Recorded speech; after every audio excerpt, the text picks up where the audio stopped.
नमस्कार, स्वागत है आप सभी का न्यूज़ इंडिया के खास प्रोग्राम 24 की चाल में।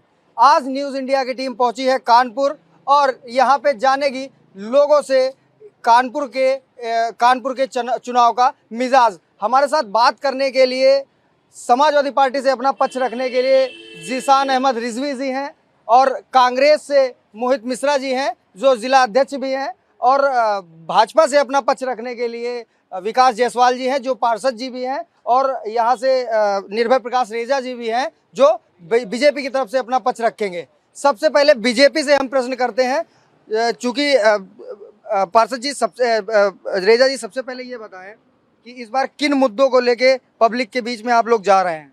हम लोग मेन मुद्दा हमारा विकास का है, जनता की भलाई और गरीबी को उठाने के लिए। जैसे कहा जाता है कि 25 करोड़ लोगों को हमने गरीबी रेखा से ऊपर उठाया है। इन मुद्दों को लेकर हम लोग चुनावी मैदान में हैं। विपक्ष लगातार आरोप लगा रहा है कि आप लोगों ने जो है बेरोजगारी बढ़ा दी है, महंगाई बढ़ा दी है, युवाओं को रोजगार नहीं मिल रहा है। इन मुद्दों को किस तरीके से पब्लिक के सामने फेस करेंगे जाके? नहीं, ऐसा नहीं है कि युवाओं को रोजगार नहीं मिल रहा है। युवाओं के रोजगार के लिए हम लोग दिन प्रतिदिन वैकेंसियाँ भी निकाल रहे हैं। उसमें कुछ त्रुटियाँ भी हो जाती है जिसको सुधार करके हम लोग आगे और आगे बढ़ रहे हैं। देखिए, लगातार पेपर भी लीक होते हैं जिससे युवाओं के भविष्य के साथ कहीं ना कहीं खिलवाड़ होता है। हालांकि सरकार उस पर बाद में कदम उठाती है, लेकिन पहले क्यों नहीं? नहीं, पेपर लीक मामला क्या है कि व्यक्ति है जिसकी मानसिकता थोड़ी दूषित होती है, दूषित मानसिकता के लोग होते हैं, जिस कारण से पेपर लीक होता है, जिस पर सरकार बड़ी गंभीर है, उस पर कठोर कदम भी उठा रही है और दंड भी दे रही है। दंड के साथ साथ जो परीक्षार्थी हैं जिन्होंने वास्तविकता में जिस कष्ट को भोग रहे हैं उनके लिए वो निःशुल्क व्यवस्था कर रहे हैं कि जो आपने फीस दी है उसी फीस पे आपको दोबारा पेपर दिए जाएंगे और आपके आने जाने की व्यवस्था भी सरकार कर रही है। देखिए, हमारे साथ कांग्रेस के भी जिला अध्यक्ष जी हैं, इनसे बात करते हैं। मोहित मिश्रा इनका नाम है। मिश्रा जी, सबसे पहले ये बताएं कि मोहित दीक्षित जी की किस तरीके के मुद्दे लेके जो है इस बार जनता के बीच आप लोग जाएंगे? क्या लगता है गठबंधन के जो प्रत्याशी हैं कानपुर से आलोक मिश्रा, वो किस तरीके से जीत की ओर अग्रसर होंगे? देखिए, अगर आप मुद्दों की बात करेंगे तो आज जो 10 साल का कुशासन रहा इस नरेंद्र मोदी सरकार का, ये नरेंद्र मोदी जब युवाओं से वादा करके आई थी कि आपको 2 करोड़ रोजगार मैं हर वर्ष दूंगा, ये वादा करके आई थी उन किसानों से कि आपको एमएसपी का उचित मूल्य मिलेगा, आपकी आय दुगनी होगी, ये वादा करके आई थी उन महिला को शक्ति देने के लिए। जो आज जब महिला पहलवान हमारी गुहार लगाती हैं, उनके साथ उत्पीड़न होता है, उनका मंत्री संसद में उनके साथ बैठने वाला उनका मित्र, जब महिलाएं आरोप लगाती हैं, बताती हैं कि मेरे साथ ऐसा काम कर रहा है ये फेडरेशन का अध्यक्ष, उनकी बात न सुनते हुए उनको कुचलवाया जाता है अपने पुलिसिया तंत्र के द्वारा, और नरेंद्र मोदी उनकी आवाज़ सुनने नहीं आते। जब किसान निकलता है, किसान आंदोलित होता है, बॉर्डर पे बैठता है, किसान को दिल्ली जो देश की राजधानी है, देश का किसान देश की राजधानी के अंदर घुसने नहीं दिया जाता है। बड़े बड़े किले, बड़ी बड़ी बैरिकेटिंग आप लोग भी जानते हैं, लगा करके उनका रास्ता रोका जाता है। वो किसान कुछ अराजकता करने नहीं जा रहे, अपनी जायज़ मांगने, जो नरेंद्र मोदी वादा करके उनसे आए थे कि आपको एमएसपी का दाम मिलेगा, आपकी आय दुगनी होगी, उनको लेकर के जब उनके पास जाना चाहते तो नरेंद्र मोदी ना सुनी करते हैं और उनको इतने तरीके से प्रताड़ित करते। वो युवा जो पेपर लीक हो जाता है, जिसको रोजगार नहीं मिल रहा होता है, वो आज घूम रहा होता है दर दर। जब वो अग्निवीर जैसी ऐसी योजना ला करके कि 4 साल में उसको रिटायर करने की योजना लाते हैं, वो अपनी मांग को कि इतना गलत निर्णय लेकर के आप आए हो, हमारी बात सुनिए, तो उन युवाओं की बात नहीं सुनते नरेंद्र मोदी, बल्कि वो युवा अगर उनका घर घेरते हैं या कहीं धरना देते हैं तो उन पर पुलिसिया तंत्र लगा करके उनको इतनी बेरहमी से पीटा गया। ये 10 साल में लोगों ने देखा, चाहे युवाओं की बात हो, किसानों की बात हो, महिलाओं की बात हो, भ्रष्टाचार की बात करने वाले नरेंद्र मोदी सारे भ्रष्टाचारियों को एक दिन आरोप लगाते हैं और दूसरे दिन भारतीय जनता पार्टी का फॉर्मूला कितना काम आएगा इस बार? पूरी बात आ जाने दीजिए। पूरा भारतीय जनता पार्टी का पट्टा पहना करके उनको नीट एंड क्लीन कर देते हैं। तो कहीं ना कहीं भ्रष्टाचार को बिल्कुल पोषक और पल्लवित कर रही है ये नरेंद्र मोदी सरकार। आज किस तरीके से भ्रष्टाचार किया इन्होंने, एक कोरोना की महामारी में दवा बनाने वाली एक कंपनी थी, उस कंपनी से आज इन्होंने फंड लिया। उस फंड लेने का कारण ये रहा कि आज कहीं ना कहीं हम सब लोग यहाँ पर खड़े हैं, देश का हर एक नागरिक जिसने कोरोना वैक्सीन लगाई है वो कहीं ना कहीं सशंकित है अपने सेहत को लेकर के, उसकी सेहत के साथ खिलवाड़ किया गया।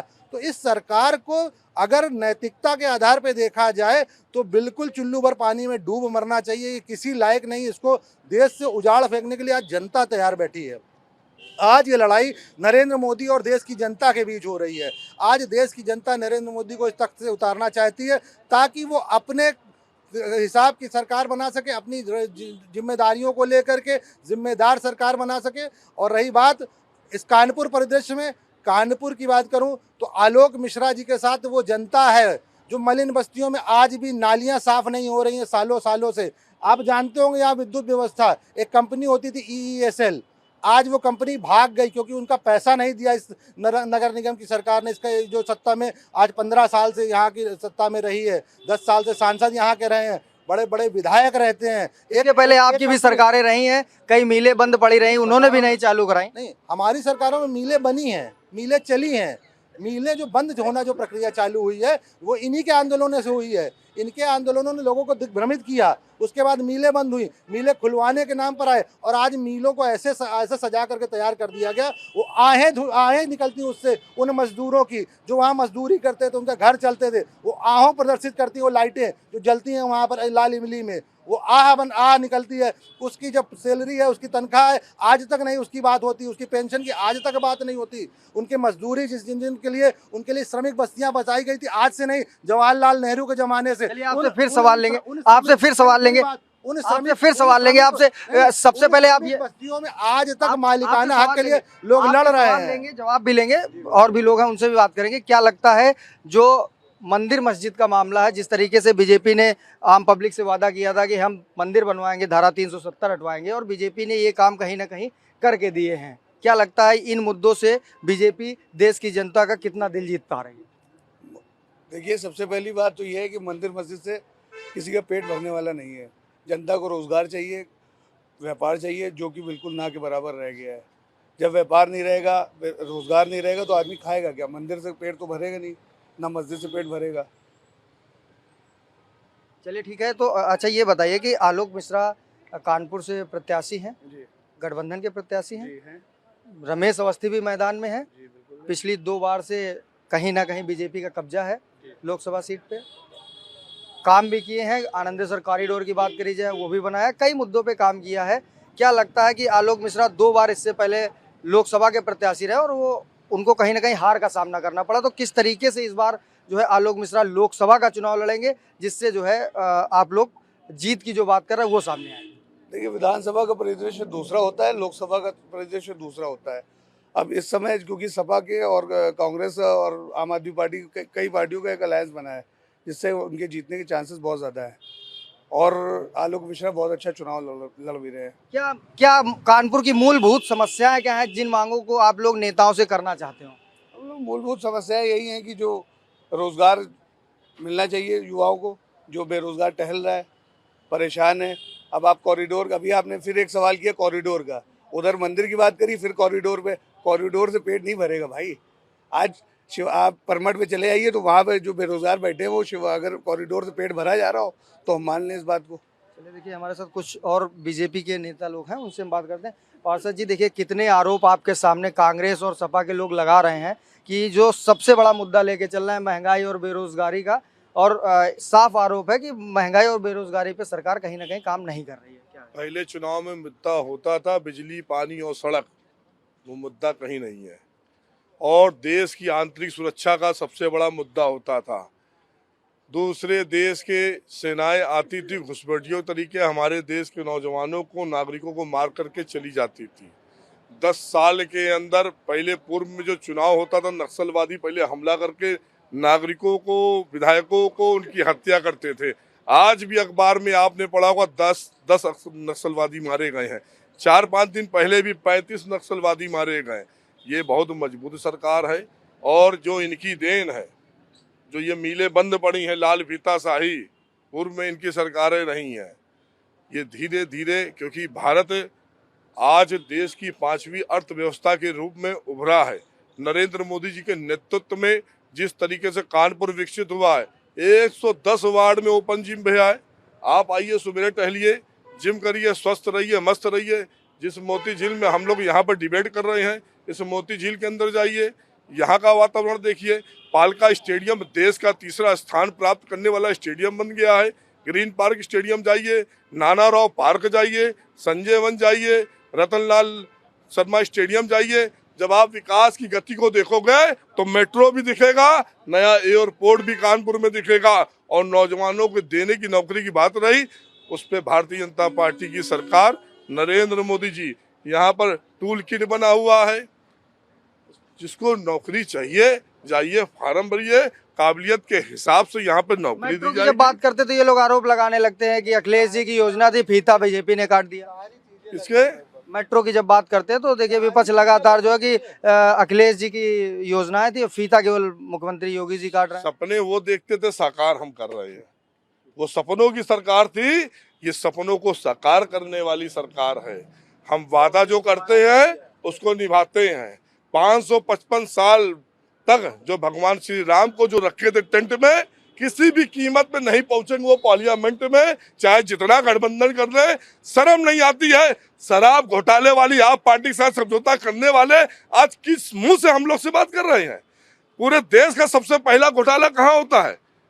पूरे देश का सबसे पहला घोटाला होता है दूरसंचार घोटाला। कौन था उसका आरोपी? सुखराम सिंह यादव। 2G स्पेक्ट्रम घोटाला, कामत घोटाला। घोटालों की सरकार, इतने घोटाले कि घोटालों में इनकी सरकार रही। आज देश का सच्चा सेवक मिला है जो देश की जनता की सेवा कर रहा है। आप लोग ने कभी सुना है कि एक महीने तक किसी ने राशन फ्री में खिलाया हो? 80 करोड़ जनता को जब से कोरोना आया, इस देश का सेवक पेट भरने काम कर रहा है। जो पेट भरता है वही असली सेवक होता है। आज असली सेवक के रूप में नरेंद्र मोदी जी काम कर रहे हैं, इसलिए इनका हर जगह पत्ता साफ हो रहा है। हर जगह इस सरकार में अब की बार 400 पार का जो नारा वो गलत नहीं है। आप देख लीजिए, 80 करोड़ लोगों को पेट भरना क्या ये उचित नहीं है? उचित है कि नहीं उचित? अगर कानपुर की बात करी जाए तो रमेश अवस्थी जी को मैदान में उतारा गया। कहीं ना कहीं जो आम जनमानस उसमें चर्चा है कि नए प्रत्याशी हैं, कभी पब्लिक में दिखाई नहीं पड़े, तो इस नए चेहरे पे बीजेपी ने दांव लगाया। क्या लगता है किस तरीके से जो है पब्लिक को समझाने का काम करेंगे आप लोग? अभी पूर्व में 3 प्रदेशों में नए मुख्यमंत्री बने, अच्छी खासी सरकारें वहां चल रही हैं। भारतीय जनता पार्टी ने दांव खेला है तो निश्चित रूप से यहाँ पर हर व्यक्ति को मौका मिलेगा, हर व्यक्ति को चुनाव लड़ाया जाएगा। कोई परिवारवाद नहीं। यही भारतीय जनता पार्टी खूबी है कि जो भारतीय जनता पार्टी में प्रदेश के कार्य समिति सदस्य रहे हैं, हम हो सकता है आप लोग भी, उनकी आम पार्टी 10 वर्षों से होती रही है। ये आलोक मिश्रा जी जो चुनाव लड़ रहे हैं कांग्रेस पार्टी से, इन्होंने भी उनके यहाँ जाकर आम खाया है। जो उनके साथ विधायक समाजवादी पार्टी के हैं, अमिताभ वाजपेयी, उन्होंने भी उनके यहाँ जाके आम खाया। श्री प्रकाश जायसवाल जी भी उनके यहाँ जाते थे आम खाने। आम पार्टी वो करते थे। लगातार परिवारवाद का आरोप देखिए नेताजी भी लगा रहे हैं और उच्च स्तरीय नेता भी लगाते हैं समाजवादी पार्टी आपके गठबंधन के ऊपर कि अखिलेश यादव जो है वो कहीं ना कहीं अपने परिवार को ही लगभग टिकटें देने का काम करते हैं। तो परिवारवाद पे क्या कहेंगे? देखिए, अच्छा हुआ कम से कम हमारे साथी भाजपा के हैं जो उन्होंने गिना दिया। वो आप चाहे मोती झील को गिना लीजिए, पालका स्टेडियम को निकाल लीजिए, ग्रीन पार्क गिना दिया इन्होंने, तो और बहुत मेट्रो से भी मान लीजिए गिना दी। ये सारी आज से नहीं है ना, भारतीय जनता पार्टी जब बनी भी नहीं होगी तब से ये कानपुर का अस्तित्व में है, कानपुर की शान को बढ़ा रही है ये। तो आज कम से कम भारतीय जनता पार्टी, जिनका नाम आज EESL पे बात नहीं करेंगे क्योंकि उसका पैसा नहीं दे पाए उस कंपनी। कानपुर में किसी पार्षद की हैसियत नहीं है कि एक लाइट सुधरवा ले EESL की, क्योंकि वो भाग गई, ठीक है ना। तो आज की तारीख में केवल और केवल जुमले जैसे जुमले लेकर के, अरे सुन लीजिए, इसीलिए कह रहे ये बड़बड़ाहट बता रही है, नरेंद्र मोदी की बड़बड़ाहट है। 2 चरण के चुनाव के बाद नरेंद्र मोदी बड़बड़ाहट घूम रहे और भारतीय जनता पार्टी का हर प्रत्याशी, हर आदमी इसीलिए बड़बड़ाहट घूम रहा। आम चूस के खाएंगे, काट के खाएंगे, कैसे खिलाते थे ये भी बता देता तो ज्यादा अच्छा रहता कि आम खिलाते थे। अरे आम खिलाने से आप किसी भी आम आदमी को जाकर बेवकूफ बना दोगे? ऐसा प्रत्याशी लेकर मैं बैठा हूँ, अभी बताता हूँ। एक मलिन बस्ती में बैठा था, वो बहुत गरीब परिवार था। उसने बताया कि आज से 10 साल पहले 10-10 रुपए 20-20 रुपए जोड़ के एक आदमी शाम को ले जाता था, वो सहारा का एजेंट हुआ करता था। तो उनका भैया सहारा के एजेंटों पर भरोसा ना करना। तो बात आज ही जनता की आवाज है कि सहारा के एजेंटों पे भरोसा नहीं। आपका आरोप है कि रमेश अवस्थी सहारा परिवार से जुड़े, जनता की मूलभूत आवाज। वो एजेंट उनका पैसा नहीं वापस देता था जो 10 साल पहले उनकी रोज की 10-10 रुपए 20 रुपए जितनी हैसियत में कमाई होती थी वो ले जाता था। तो आज ये कानपुर की जनता की आवाज है, भैया सहारा के एजेंटों पे हम भरोसा नहीं कर पाएंगे। तो ये कहीं ना कहीं आज कानपुर छलेगा नहीं, ठगेगा नहीं। कानपुर स्पष्ट बैठा है। चलिए, हमारे साथ पब्लिक भी है, पब्लिक स्टूडेंट्स भी हैं हमारे साथ, कुछ और लोग भी हैं। क्या नाम है भैया आपका? कुणाल सिंह। कुणाल जी, क्या रहेगा इस बार कानपुर के चुनाव का माहौल? किन मुद्दों पे आप लोग वोट करने वाले हैं? बीजेपी आने वाली है। बीजेपी आने वाली है। आप किस क्लास में, सबसे पहले ये बताएं। मैं बीसीए कर रहा हूँ। बीसीए कर रहे हैं। देखिए, आपके सामने कई नेता थे, कांग्रेस के भी नेता थे, सपा के भी नेता थे, बीजेपी के। इन लोगों का कहना है कि इस सरकार ने रोजगार छीने हैं। सबसे पहले आप स्टूडेंट हैं, हम आपसे रोजगार की बात करेंगे और महंगाई के मुद्दों पे बात करेंगे। क्या लगता है इस सरकार में रोजगार नहीं मिल रहा है लोगों को? देखिए, रोजगार पे मैं यही कहना चाहूँगा कि जिसके अंदर काबिलियत है उसके पास रोजगार है, और अगर आपको नहीं मिल पा रही है तो वो आपकी प्रॉब्लम है। चलिए, हमारे साथ कुछ और भी स्टूडेंट्स हैं। क्या नाम है भैया आपका? आशीष सिंह नाम है। क्या कर रहे हैं? अभी तो जॉब करते हैं। जॉब कर रहे हैं। कहाँ पे जॉब कर रहे हैं? कंस्ट्रक्शन में, थर्मिक्स कंपनी। अच्छा।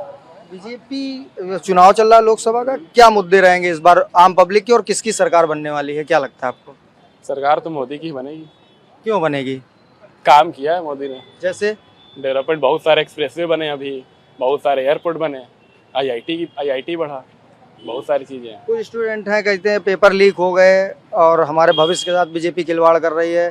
अग्निवीर योजना ला के बीजेपी हमारे साथ कहीं ना कहीं खिलवाड़ कर रही है, तो ये वैकेंसीज नहीं निकाल रही है। इस पे आप लोग क्या कहेंगे? और बेरोजगारी देश पे चरम पे है, ये स्टूडेंट्स का कहीं ना कहीं आरोप कुछ स्टूडेंट्स का रहता है।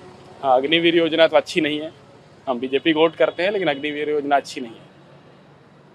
चलिए, तो और भी देखिए हमारे साथ पब्लिक के कुछ लोग हैं, हम इनसे बात करते हैं। क्या नाम है भैया आपका? जी, मेरा नाम आलोक अग्निहोत्री है। आलोक जी, क्या लगता है इस बार कानपुर में किसका पलड़ा भारी रहेगा? देखिए, यदि अगर आप जातीय या धर्म के आधार पर देखें या पुरानी साख के हिसाब से देखें तो भाजपा आ सकती है, पर टक्कर में जैसे कि गठबंधन हो गया है तो जो गठजोड़ हो जाता है पार्टियों का और लोगों का, उससे तो काफ़ी अच्छी टक्कर मिलने वाली है भाजपा को। बाकी तो चुनाव ही डिसाइड करेगा। कुछ लोगों का कहना है जैसे कि ईवीएम के बारे में जो लोग कहते रहते हैं कि उसमें हैक और ये वगैरह वगैरह अजीब अजीब प्रकार की बातें, तो उसके लिए सुप्रीम कोर्ट ने पहले भी उनको कहा है कि आप इसको करके दिखाइए। वो लोग उसके मामले में असफल रहे हैं। अब और सुप्रीम कोर्ट में अभी फिर भी आप हाल के दिनों में ही देखिए तो इसका मुद्दा गया था, उन्होंने इसको पूरी तरीके से नकार दिया है। वीवीपैट का मिलान हो गया या फिर उस पर्ची को लेन देन के बारे में या उसकी गिनती के बारे में कहा जाए। मेरे हिसाब से अगर ओवरऑल देश की कंडीशन देखा जाए तो हाँ, 400 पार हो सकता है, पर पूर्ण रूप से नहीं कहा जा सकता है। सरकार बनने की उम्मीद तो है ही भाजपा की, और टक्कर तो मिलेगी क्योंकि गठबंधन है, और गठबंधन वाले अगर एक साथ लेकर के जा सके तो वो भी टक्कर देंगे ही। चलिए, हमारे साथ कुछ और भी लोग हैं। क्या नाम है भैया आपका? आकाश सिंह। आकाश जी, क्या लगता है इस बार कानपुर में किसका माहौल टाइट है? रमेश अवस्थी। रमेश अवस्थी का क्यों टाइट है? बीजेपी कानपुर की जो सीट है अपनी, चाहे अकबरपुर लोकसभा ले लीजिए, आप चाहे कानपुर नगर लीजिए, बीजेपी की पैट सीट है।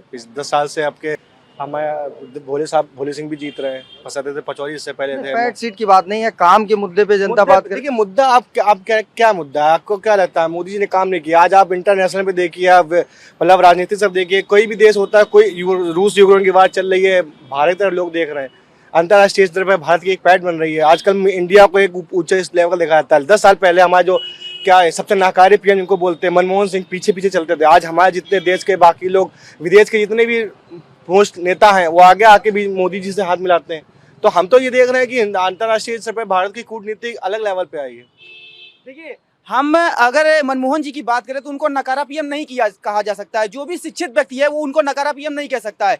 91 का समय आपको आर्थिक स्तर, आप शायद नहीं होंगे या मैं भी नहीं होऊंगा, है ना? उस समय जो आर्थिक स्थितियां हुई थी उस टाइम कांग्रेस की ही सरकार थी, उसने किया, उसको नकार नहीं सकते हैं। जिस सरकार ने जो कुछ किया उसको नकारा नहीं जा सकता है। सरकार में होते हैं सबसे ज्यादा घोटाले किसकी? यूपीए सरकार में। 10 साल तक प्रधानमंत्री कौन था? मनमोहन सिंह।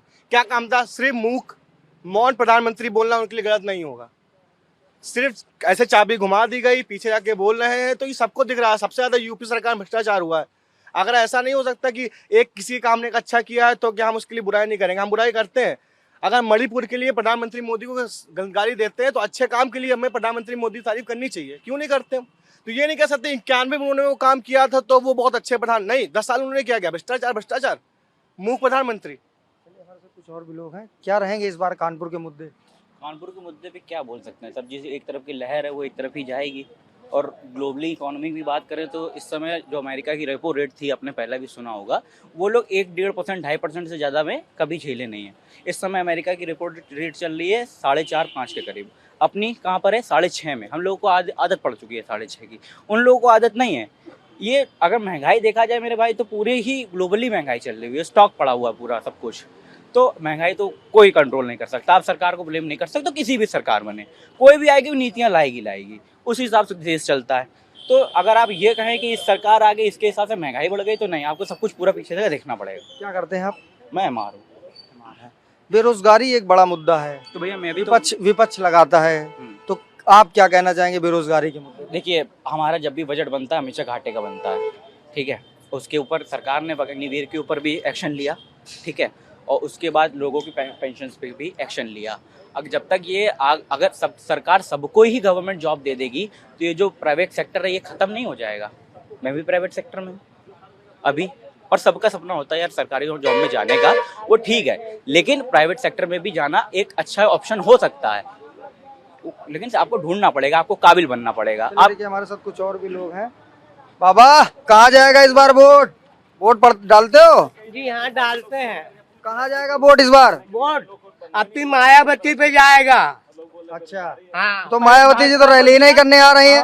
हमारे क्षेत्रीय विधायक थे सत्यदेव पचौरी जी, मैं साइकिल के लिए गया था कि बैटरी वाली साइकिल सर मुझे दिला दीजिए, और उन्होंने राशन मिल रहा है कि नहीं मिल रहा? राशन भी नहीं मिला मुझे, 2 महीने हो गए, राशन कार्ड बनवाए वो भी निरस्त हो गया, न राशन मिला मुझे। और साइकिल के लिए मैंने कहा, आम जनमानस है, सबकी अपनी अलग अलग राय है, सभी लोग अपना अपना काम कर रहे हैं। हमारे साथ कुछ और भी युवा हैं। क्या नाम है भैया आपका? हमारा नाम विजय यादव है और हम कन्नौज लोकसभा क्षेत्र से आते हैं और कानपुर में भी हमारा घर है, यहाँ पर भी वोट है। और आज का सबसे बड़ा अगर मुद्दा है तो बेरोजगारी है, महंगाई है, किसान आत्महत्या है, जो ये सरकार सुनना नहीं चाह रही है। हम लोगों ने 6 साल से लगातार धरना प्रदर्शन कर रहे हैं, बीएड टेट पास है, और जब जब हम लोगों ने आवाज़ उठाई यहाँ से लेकर प्रयागराज से लेकर लखनऊ की पृष्ठभूमि तक, तब योगी सरकार ने हम युवाओं को लाठियां देने का काम किया। तो हम युवाओं ने ठाना है कि अब भाजपा सरकार को हटाना है। और जब आपके ही साथी अभी कह रहे थे कि जरूरी नहीं है कि सरकारी नौकरी लगे, प्राइवेट सेक्टर में भी काम करना चाहिए, अपने मन से भी कुछ रोजगार पे काम करना चाहिए, केवल सरकार पे ही नहीं आधारित रहना चाहिए। आपके ही जो साथ के लोग थे वही लोग कह रहे थे, इस पे क्या बोलेंगे? अभी जो है बीएड और बीटीसी जो डीएलएड है उसके कॉलेज बंद करा दीजिए। अरे मत दीजिए डिग्री, घूमने दीजिए बेरोजगार, क्या करेंगे? लाखों फीस वसूल के, लाखों चंदा वसूल लेते हैं, ठीक है। इसके बाद जब हम लोग जाते हैं रोजगार मांगने के लिए टेट और सीटेट का सर्टिफिकेट लेकर, तब कहते हो नहीं, अभी हमारा अनुपात और समानुपात बराबर है। माननीय संदीप सिंह शिक्षा मंत्री ने बोला, जब हम लोगों ने आवाज घेरा, हम लोगों को मुकदमे लगाए गए। इसके बाद फिर मैं हताश होकर बैठ गया। इसके बाद एक पुलिस की वैकेंसी आती है जिसमें हम लोगों ने फार्म अप्लाई किया, पूरे उत्तर प्रदेश के 60 लाख युवाओं ने। तो हम लोगों ने परीक्षा की तैयारी की, 5,000 रुपये कोचिंग में फीस देकर, माँ बाप ने कैसे हम लोगों को पढ़ाया लिखाया। अरे हम किसी सांसद मंत्री के बेटे नहीं थे, हम किसान के पुत्र थे। हमारे माँ बाप ने अनाज बेचकर हमको पढ़ाया लिखाया। हम जब पेपर देकर आते हैं, इसके बाद पता चलता है कि पेपर लीक हो गया है। मैं घर जाता हूँ, मेरी माँ ने कहा बेटा अब तो तू नौकरी लग जाएगी। तो हमने कहा हाँ माँ, क्योंकि माँ के आंखों में आंसू आ गए जब लोगों ने बताया, गांव के लोगों ने, कि आपके बेटे का पेपर लीक हो जाता है, तो उस माँ को कितना कष्ट होगा।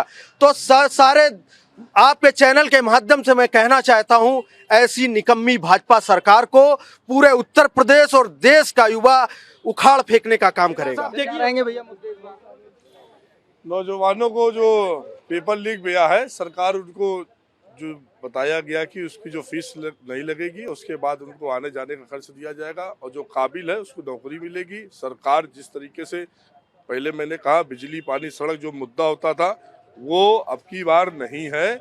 और 555 साल तक हमारे भगवान श्री राम जो बैठे थे टेंट में, सारे देशवासियों ने मन में बैठा लिया, अब की बार विपक्षी को नहीं बैठे देंगे पार्लियामेंट में। और विकास की जितनी गाथा एक पूरी अभी से चालू करेंगे, शाम तक विकास कार्यों की लंबी छड़ी लगी रहेगी। सभी लोग अपने अपने दलों को सपोर्ट करते हैं। कहीं बेरोजगारी की बात होती है तो कहीं राष्ट्र प्रेम की बात होती है, कहीं मंदिर की बात होती है। अब देखने वाली बात ये होगी कि कानपुर जनता किसके सर पे जीत का ताज पहनाएगी। Rahul Bhadauria, news India, Kanpur.